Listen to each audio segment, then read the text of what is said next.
আসসালামু আলাইকুম ওয়া রাহমাতুল্লাহি ওয়া বারাকাতুহু। প্রিয় নবী মুহাম্মদ রাসূলুল্লাহ সাল্লাল্লাহু আলাইহি ওয়াসাল্লাম এমন কোনো কাজ নাই সাহাবায়ে কিরামদেরকে শেখাননি। প্রিয় নবী মুহাম্মদ রাসূলুল্লাহ সাল্লাল্লাহু আলাইহি ওয়াসাল্লাম টয়লেটে গেলে কেমনভাবে পরিষ্কার পরিচ্ছন্নতা হবে, ইস্তেঞ্জায় গেলে কেমন করে পরিষ্কার পরিচ্ছন্নতা হতে হবে, গোসল করতে গেলে কেমন করে পরিষ্কার পরিচ্ছন্নতা হতে হবে, ফরজ গোসল করলে কি করতে হবে, এমন করে খুঁটিনাটি বিষয় সব কিছু শিখিয়ে দিয়েছেন যাতে পৃথিবীর মানুষেরা কোনো রকম বলতে না পারে আল্লাহ রসুল এটা শেখাননি ওটা শেখাননি। আম্মা জান আয়েশা সিদ্দিকা রাদিয়াল্লাহু তাআলা আনহা বলেন যে প্রিয় নবী এমন কোনো কথা নাই যে আমাদের সাথে বলতেন না এবং সাহাবায়ে কিরামদের সাথে তিনি আলোচনা করতেন না। চলুন সংক্ষেপে দুই একটা কথা আমরা আলোচনা করি। প্রিয় নবী মুহাম্মদ রাসূলুল্লাহ সাল্লাল্লাহু আলাইহি ওয়াসাল্লাম বলেন, প্রায় সংসারে দেখা যায় অশান্তি বর্তমান যুগে লেগেই থাকে, অশান্তির বন্যা বইতে থাকে। স্বামী স্ত্রীর ভিতরে মিল নাই, স্ত্রী স্বামীর ভিতরে মিল নাই, দুজনার ভিতরে সর্বদাই অশান্তি আর অশান্তি লেগে থাকে। খুঁটিনাটি বিষয় নিয়ে আমাদের ঝগড়া ঝামেলা বিবাদ তৈরি হতেই থাকে।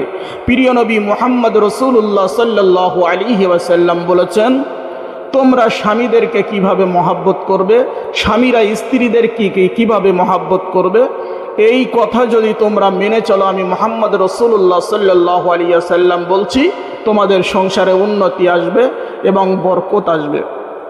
চলুন সর্বপ্রথম আমরা দেখেছি স্ত্রী স্বামীদেরকে চুমা দেয়, স্বামী স্ত্রীদেরকে চুমা দেয়, কিন্তু কোথায় দিতে হয় কি বৃত্তান্ত সে ব্যাপারেও রাসূলুল্লাহ সাল্লাল্লাহু আলাইহি ওয়াসাল্লাম বলে গিয়েছেন। রাসূলুল্লাহ সাল্লাল্লাহু আলাইহি ওয়াসাল্লাম বলেছেন, কুব্বালাতুল খাদ্দি, গালের নরম অংশে যদি কোনো মানুষ কোনো স্ত্রী স্বামীকে চুমা দেয় এবং স্ত্রী স্বামীকে চুমা দেয়, রাসূলুল্লাহ সাল্লাল্লাহু আলাইহি ওয়াসাল্লাম বলেছেন স্বামী স্ত্রী কোনো দিন মনোমালিন্য হবে না, বিচ্ছেদ হবে না, অশান্তি হবে না। তাহলে গালের নরম অংশে যেখানে সেখানে নয়, গালের যে নরম অংশ আছে এই নরম অংশে আপনাকে চুমা দিতে হবে, তাহলে স্ত্রী এবং স্বামীর ভিতরে মহাব্বত পয়দা হবে।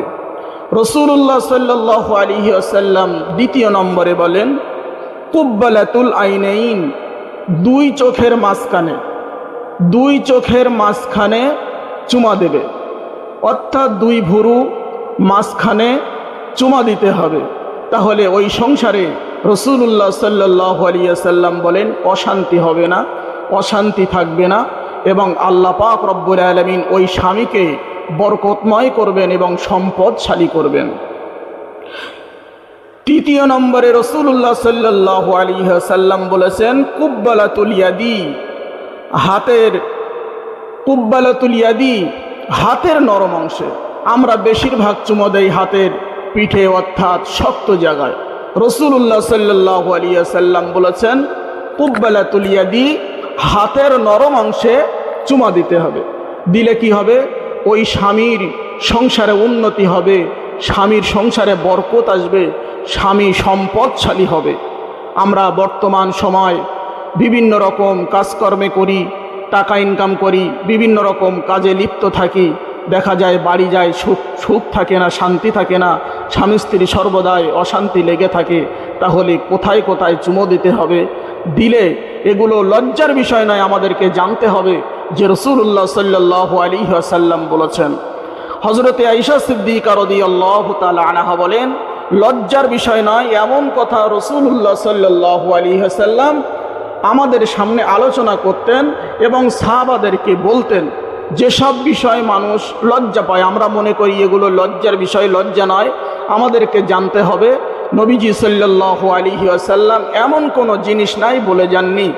যেহেতু দুনিয়া থেকে যাবার আগে আল্লাহ রসুল এমন কথা বলেননি যে পরে সাহাবায়ে কেরাম বা দেশের মানুষেরা বা মক্কা মদিনার মানুষেরা বা তামাম পৃথিবীর মুসলমানেরা বলবে যে আল্লাহ রসুল এইটা বলেননি ওইটা বলেননি।